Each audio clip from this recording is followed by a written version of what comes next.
কালেমারের জন্য উহা কোনো শব্দ করে নাই, কারণ শব্দ করলেই যদি কালেমার পতাকাটা পড়ে যায়, নিঃশব্দে সহ্য করতে করতে কালেমার পতাকাটা একটু ঢলে গিয়েছে।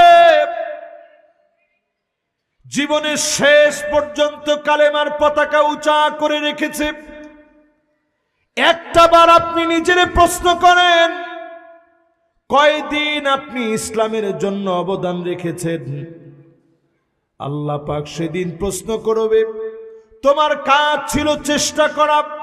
আস-সা'য়ু মিন্না ওয়াল ইতমামু মিনাল্লাহ, চেষ্টা আমি করব, আল্লাহ পরিপূর্ণতা দিবে।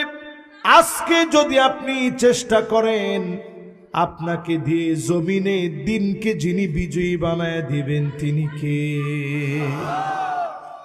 ওই মুতার প্রান্তে আবার ফিরেন খালিদ বিন ওয়ালিদ,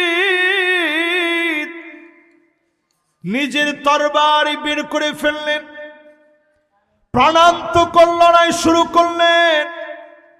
কাফেরদেরকে যেখানে পাচ্ছেন কচু কাটা শুরু করলেন। একটা না দুইটা না, নয়টা তরবারি ভেঙে গেছে।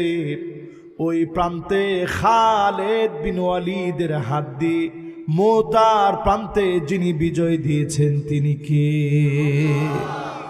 ছোট্ট একটা ছুরি নিয়ে খালিদ বিন ওয়ালিদ কাফেরদেরকে কচুকাটা করেছে সেই মুতার প্রান্তে।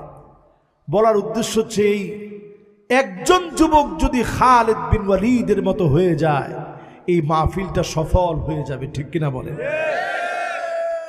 ও যুবকের, আজকের মাহফিল থেকে বলি,